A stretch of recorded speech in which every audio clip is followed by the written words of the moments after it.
The Drum Candy Podcast is brought to you by Drum Factory Direct.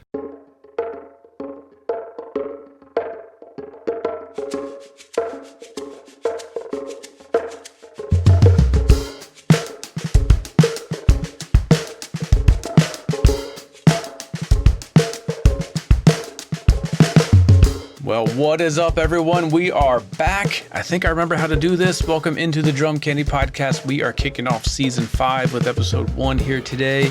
We took a little bit of a break at the end of the summer and towards the fall there, so those of you stuck with me, thank you for your patience. We just had to take a little bit of time to regroup. I was getting personally a little bit exhausted. I needed to take a little break. I've been doing podcasting for almost 7 years straight, more than 7 years, pretty much, if you count my previous show.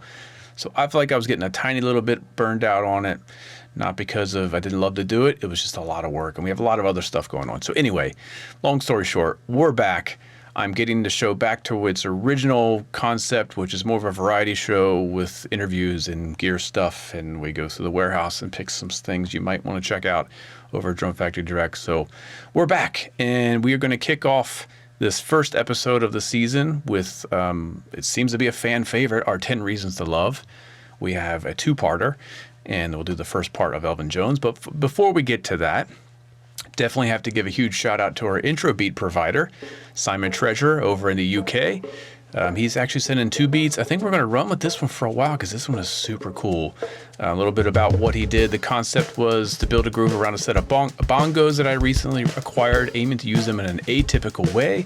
I processed the bongos with some EQ and delay and then played a drum groove on top using my 1970 Ludwig Super Classic kit, which sounds amazing. 1965 Acrolite snare, can't go wrong. Vintage Silgen A hi-hats, always great. Istanbul AGOP cymbals and some Roots EQ mutes to deaden the drums. So Simon, thank you so much. I know you sent this in several months back, so thanks for your patience. And you're going to be our theme song for a while. So again, go check out Simon Treasure. You can find him on Instagram and all that. All right, let's get to the show. I do want to bring back some news. There's a lot of things happening, and I want to make sure that you are aware of it. You might not be like me and nerding out on every possible drum industry and music industry blog, but I just saw this week that Dream Theater has announced that the original drummer, Mike Portnoy, is coming back to the band. So if you're a fan of Dream Theater, and if you're a fan of the original incarnation of Dream Theater, they've got the original lineup back. I don't know what Mangini's doing now, but he was incredible. I'm sure he'll be totally fine in his next endeavor. But yeah, for Dream Theater fans, the original lineup, I'm sure they're going to be touring all over the place. You might want to go check them out. And while we were on break, Drum Factory Direct got a new shipment. So if you were looking or waiting for a product to come back in stock, a lot of hoops and lugs and that sort of thing. If you haven't gotten your email notification about it, go over to the website, snag it before it runs out, because those things are hot right now. Hoops and things are running out the doors. So go check them out. What else do we got here? Oh, tons of Percussive Art Society news. If you're not aware of the Percussive Art Society, you should join. It's not very expensive, and you get access to decades worth of great content from percussive notes, and there's blogs and job postings and scholarship opportunities.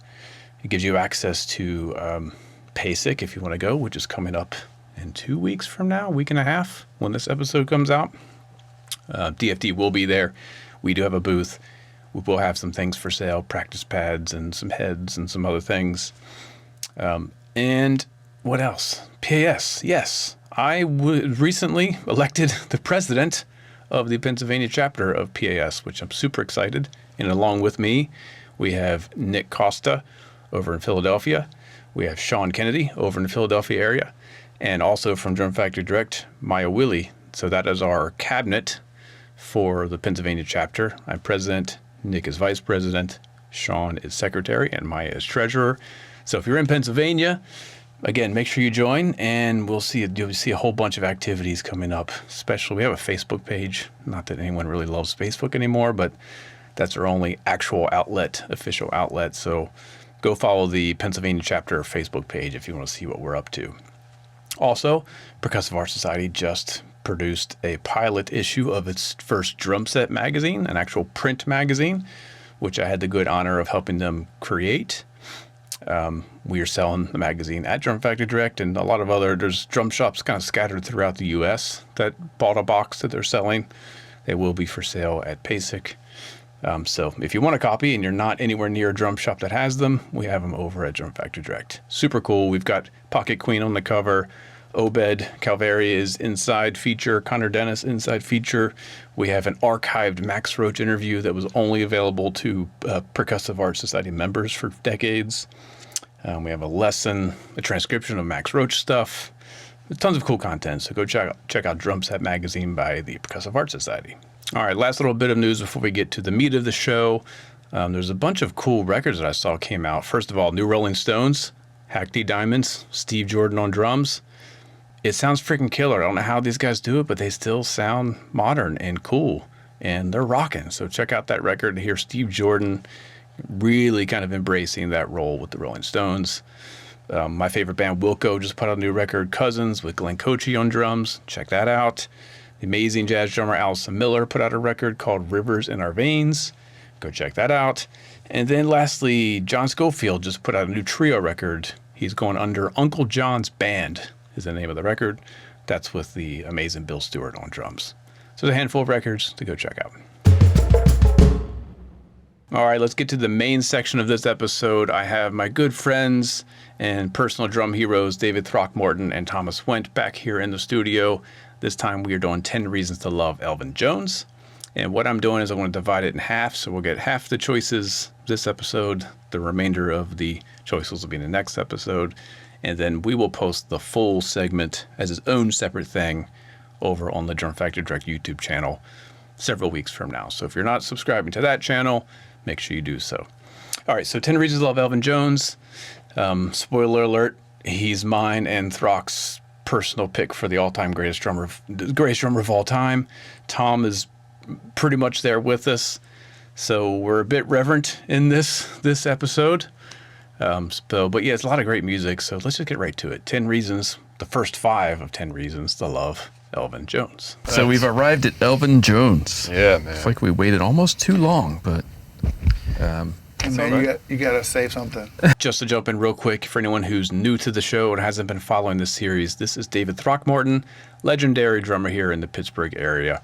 One of my favorite people and musicians, and also a fellow Aquarius.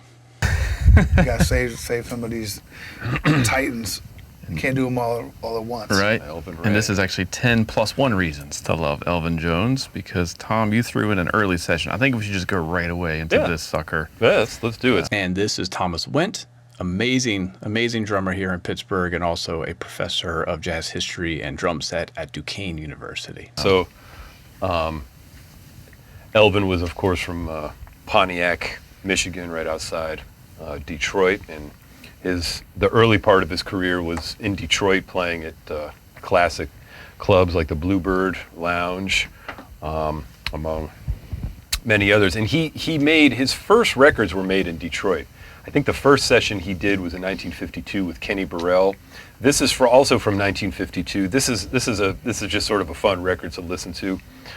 So this features Thad Jones and Billy Mitchell. I believe it's Billy Mitchell's record, the great Detroit tenor player. I believe Terry Pollard is playing piano. And the singer, who is billed as Sonny Wilson, is actually a young Jackie Wilson, who sang Lonely Teardrops and Reed Petite. So, yeah, it's just a blues, but we'll take a listen to it. All right, this is going to be the most polyrhythmic stuff ever. Here we go.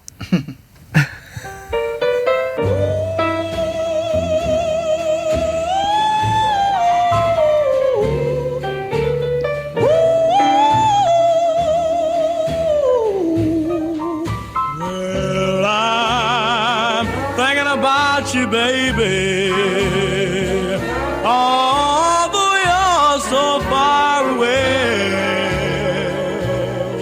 Well, thinking about you, baby, although you're so far away.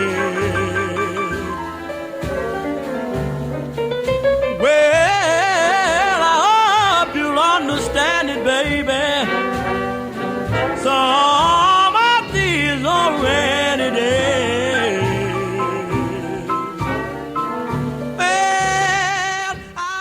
So it's just kind of a classic early rhythm and blues record, and he's just playing a slow shuffle and making it happen. But he comes out of that tradition, of Black American music.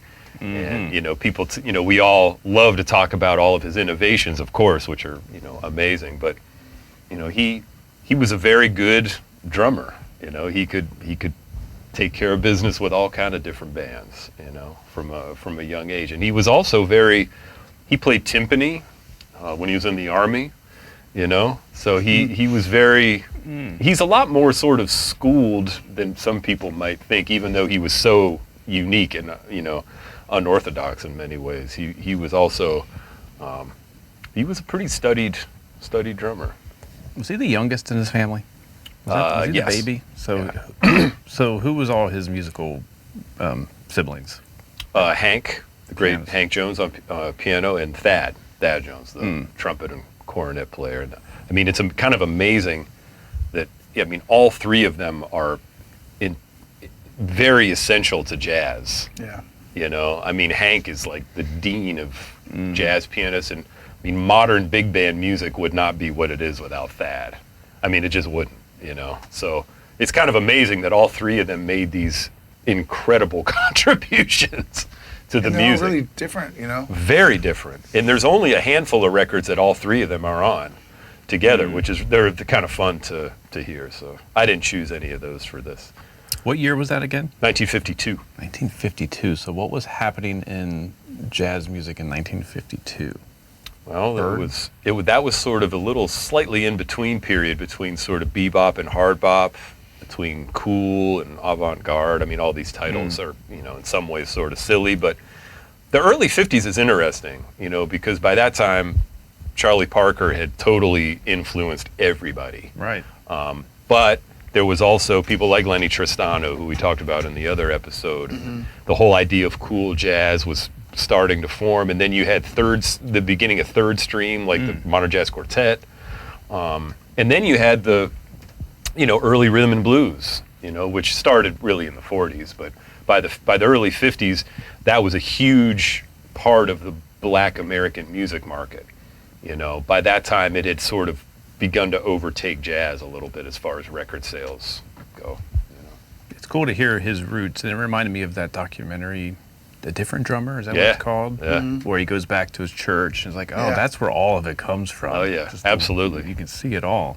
So, with that in mind, did any of us pick anything from his early jazz era? Oh, yeah. So maybe we should go there before we start getting into the wild stuff. Sure, yeah. Yeah, So we can which kind of one? go chronologically. That's cool. So let's do Naptown, USA, Got it. J.J. Johnson. All So to my knowledge, Elvin moved to New York in the late spring or early summer of 1955.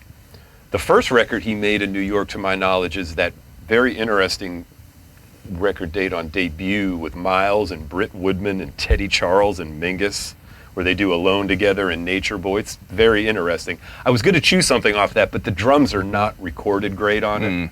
So I chose this instead. So in the summer of 1956, Elvin joined the great trombonist J.J. Johnson's quintet, which was a really great band. He was with them for a little over a year. I think he left in the fall of 57, I think.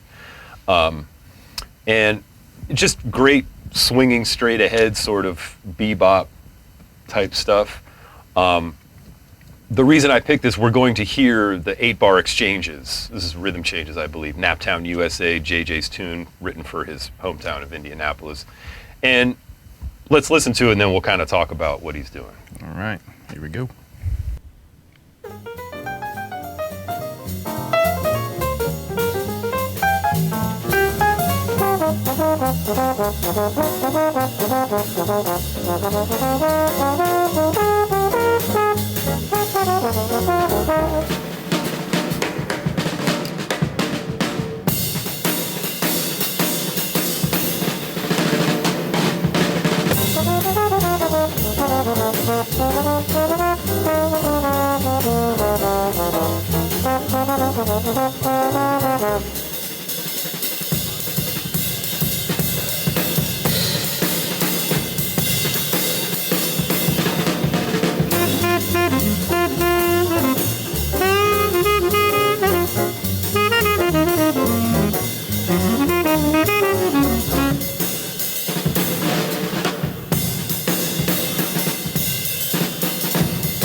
no toms.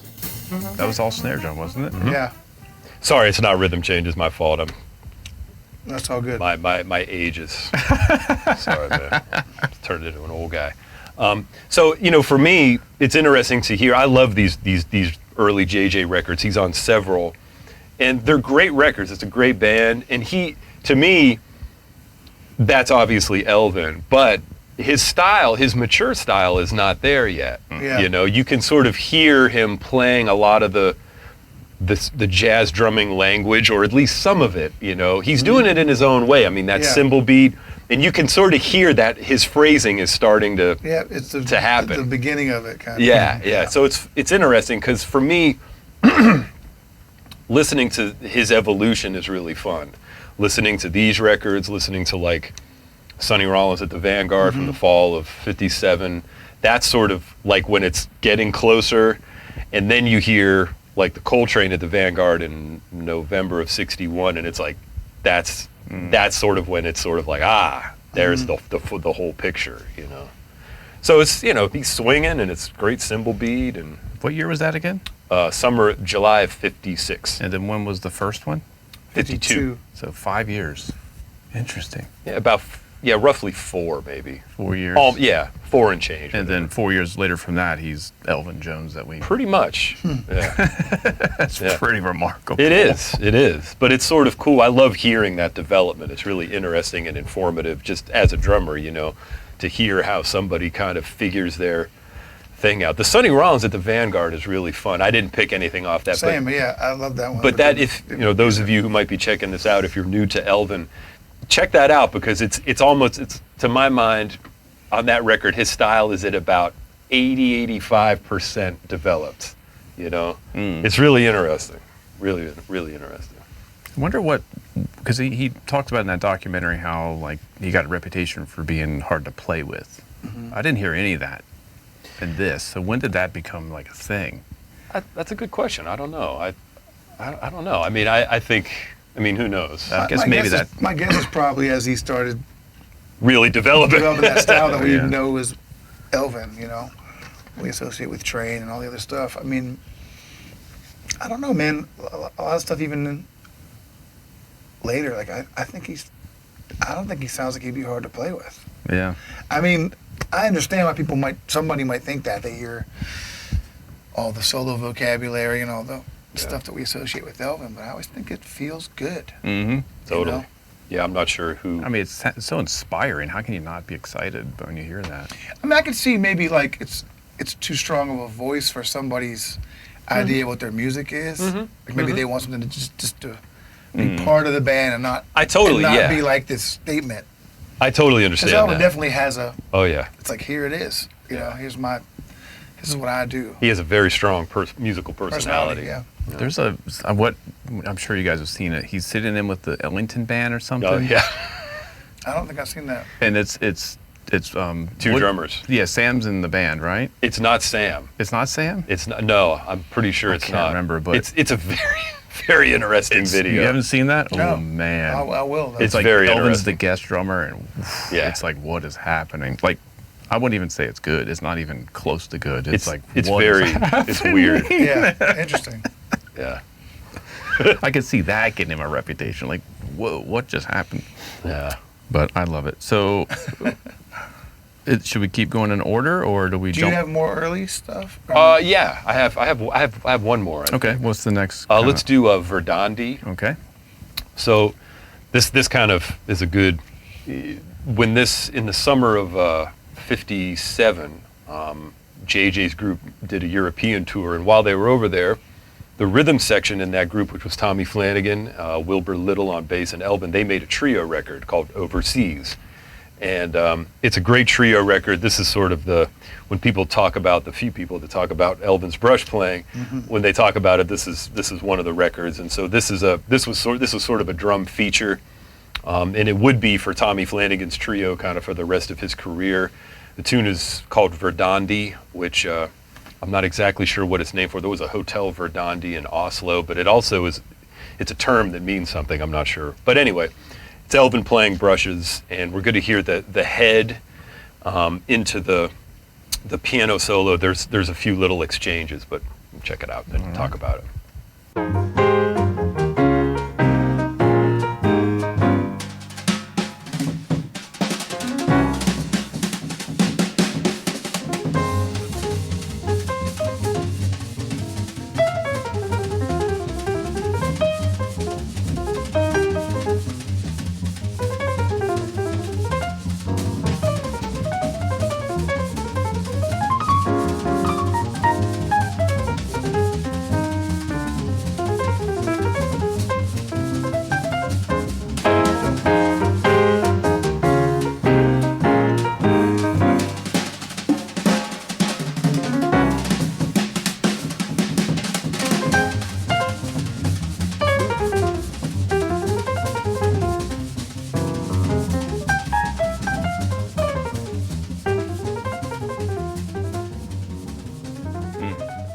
So, I mean, for me, the first thing that I hear is he's getting an absolutely beautiful sound out of the snare drum. It's swinging. He's not playing the hi-hat very loud at all, so you get all this beautiful sound. And in those little exchanges during the melody, you can hear how good his hands are. I mean, to play brushes at that tempo with that clarity, it's like, I mean, I could tell you, I've been trying to do that for 30 years. And it's so hard. I send Throck text messages all the time that just say brushes are hard. Because they are. So, I mean, that to me, that's a window into just how good of a player he was as far as his hands go. Because to get that kind of sound with brushes, you got to have some really good hands. Plus, it swings, and the ideas are really cool. Yeah, really great. You can definitely hear like Max's influence. Tap, tap, I mean, that's all just bebop, beautiful bebop language, I used to play this CD like every day, Really? just trying to figure it out. Yeah. And I realized that he digs in pretty hard when he's swishing. Like, for me to match his sound, it's like you got to dig in a little bit more. It's not like a delicate swish. Yeah, I wish, I hear what you're hearing, and I don't disagree with it. I wish I could go back and watch him like play like that, because it would be so fascinating to see how much is he really digging into the head. I mean, he was playing a calfskin head most likely, which for brushes are like the greatest, So there's a lot of interesting things to kind of, What's the ballad on My Favorite Things? The first ballad. Every time you say I can't remember which one it is, but that's the one where I really was like, oh, he's really pushing. yeah. Like, to get that fullness. Yeah, I have another one with him playing brushes for later. So, but let's get to one. All right. So what do you got, Throck? Where do you want to go? Contemplation, drum thing, Oriental folk song, studio. Just go in that order. Yeah. So we're jumping ahead a bit for contemplation, aren't we? Oh, Yeah. This is so great. This one, we'll talk about it after, but every time I hear this, I really love the recording of the cymbal. Yeah. Like, if I think about You love his cymbals on this record. Yeah, I just can't get enough of the cymbal sound and all the stuff he gets out of it. There's just so much to say about him. I mean, he's just, he's probably my favorite drummer ever. Depending on what day of the week, top 2 or 3, always. No, I hear you. Same. Yeah. I would argue that he's potentially the greatest drummer of all time for impact and originality and There's legacy. just something so. I have a hard time arguing with that. I mean, Yeah, he's just something else, man. you wouldn't have rock and roll. You wouldn't have Mitch Mitchell. You wouldn't. I mean, Yeah, it's so deep. and yeah, just the, I always talk about this. There's like a breathing that happens in his playing. It's kind of It's amazing. this beautiful push and pull, and it never. I mean, at times he can, on purpose, make it stretch even further than maybe somebody might Totally. want to hear. But if you were playing with him, but I just love it, And let's listen to it. All right, here we go. From the top.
Good gracious. Yeah. I feel like I'm hearing that for the first time too. The way him and McCoy play together. It's That such, bass line is so. it's such beautifully just regal, Yeah. gorgeous music. You Oh, know what I mean? so- I mean, It's so amazing. and it's not contrived. It's so like honest. Like there's no like we're trying to be cool here. There's Yeah. none of that. It's just like this offering, you know? It's so heavy, wonderful. heavy. Now, where does that fall in the Coltrane timeline? Towards the end, Okay. towards the end. So by that point, him and McCoy are completely in each other's back pockets. Absolutely. Just unreal how he can play those lines and also keep that bass line locked with Ron Carter, and Elvin's doing his thing over top of it. And when Like, what? McCoy plays those notes, that's just like God, just like opening up the, it's so beautiful, man. Sorry. No, it's amazing. I mean, that music is, it's, and yeah, the way It's like he unlocks, like, there's these rates of subdivisions that exists. Yep. There's like 16th notes, there's 8th notes, there's triplets. And somehow it's like Elvin has like more rates that aren't necessarily mathematical. yes. And it's like he's found a way to, in the way he pushes and pulls, find ways to just play with time. That's such a huge thing I like about a lot of drummers that I love. Steve Gadd does that in a different way. Mm-hmm. Blakey does that. I mean, everybody. I mean, Steve Jordan does that. Elvin does that. It just, I don't know why that affects me so much as a player. Like hearing people just, I think it's like partially maybe the control the drummer has over rhythm, and you can say, nah, like we're gonna be patient with this, or we're gonna make this a little more urgent, and I can enjoy that in people's playing, I agree. I think there's personality in that. there's totally personality, but I think a lot of what you're talking about is the power of rhythm, and when you manipulate it, that can have this emotional effect on people. And I think too, like, this might not even relate, but like, and I'm, we all have our strengths and our giant holes of stuff we haven't checked out. But I'm just thankful that when I hear music, I mean, we all have our tendencies of what we were drawn to and what we're not drawn to. And the grid is fine, and I do tons of grid playing and playing on with even subdivisions and things like that. And I'm not trying to over-explain, but some music, jazz music, is like this. When I hear like stuff out of like African traditions where there's hand drumming and voice, like I've always been drawn to the sound of that. And to me, it's the unfamiliar nature of I don't know what that is, but I know when I hear it, I get excited about it. Yeah. And I don't even want to speculate on how these all tie together. But all that exists in this music to me, in like in Train's music and Elvin playing. There's a little bit of like when I was a kid hearing it, it's like, man, what are they doing? It's like do you know what I'm saying? It's like hearing a new language. You're like, man, I want to figure out Absolutely. what that is, and that's still a huge thing with me with playing is trying to embrace maybe not being afraid to try things that might be a little odd, and trying to see what you can figure out. That might sound like bullshit. No, I think that's real. Anyway.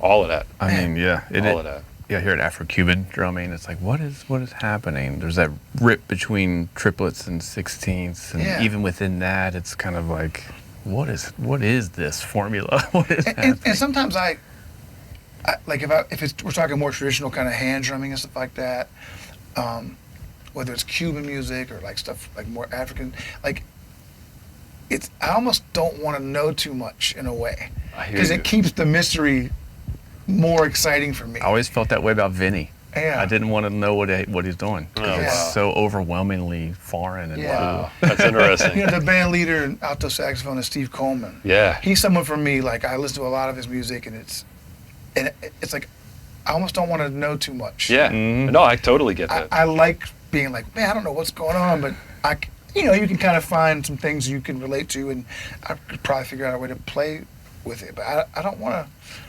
I like the mystery in it.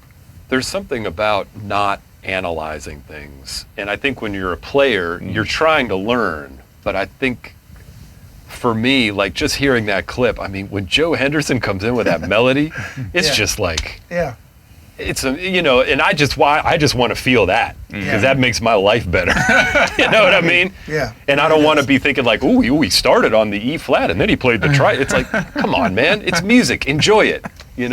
There's a place for analysis. Yeah. I'm not saying it's a bad thing, but I think at the end, silly phrase, but at the end of the day, it's music. It's supposed to affect you emotionally, and you know what I mean? And this stuff is certainly all that. So. I think Elvin's another one where you transcribe it and it's like, cool, triplets and a couple 16ths. Like all that brush stuff. I mean, you transcribe it, it's like simple rhythms. It's like Alfred. But you can't transcribe what he's doing, though. And that's what makes it so awesome. That's that mystery.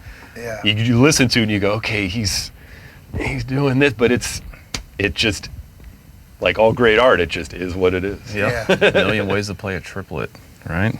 Well, he found them. He found most of them. That's what I'm saying. Elvin's got like, infinite variations of the triplet. Of a triplet. Totally does. In his Absolutely. own way. Well, we're speaking of the new language. My first pick is Ding-a-Ling-a-Ling, an open solo off of, originally the record was called Youngbloods, I think. Yeah, wow. And they reissued it as something else. What was, oh man. I think it was from the early 90s. Yeah, my Nicholas brain Payton is was laughing in the at me band. again. But when I heard this, it was exactly that. It's free. He's playing with timpani mallets. So it's like a whole, this opened up an entire I'm glad you chose. Yeah, I'm glad world you chose for this. me. Yeah. I was way into classical percussion at the time, and I was like, oh yeah, I can use my timpani mallets on the drum set. All this stuff. Elvin could do it, man. And it's like a 7-minute open freeform, no structure that's transcribable, but yet he's just speaking. So here we go, first minute.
That was a minute and a half, and it felt like it went by in a second to me. Like I could listen to that all That was amazing. day. That was a minute and a half. Yeah, it's unbelievably amazing, and this is silly, but I love that the snares are on. I was thinking the same thing.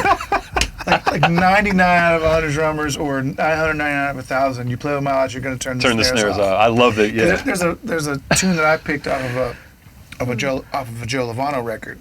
There's a tune on that album. Trio Fascination. Yeah. I almost picked one from that. I'm glad you did. And there's a tune on that record where he's playing mallets Yeah. and the snares are on. Yeah. And I always think like, oh, he probably just forgot to turn the snares off. As soon as I hear this, I'm like, no, he's just leaving them on and playing the snares on. Now Which is kind of amazing. It is amazing. Now here's a funny thing. If those of you out here who are into Elvin, listen to Dance Cadaverous from Speak No Wayne. Evil.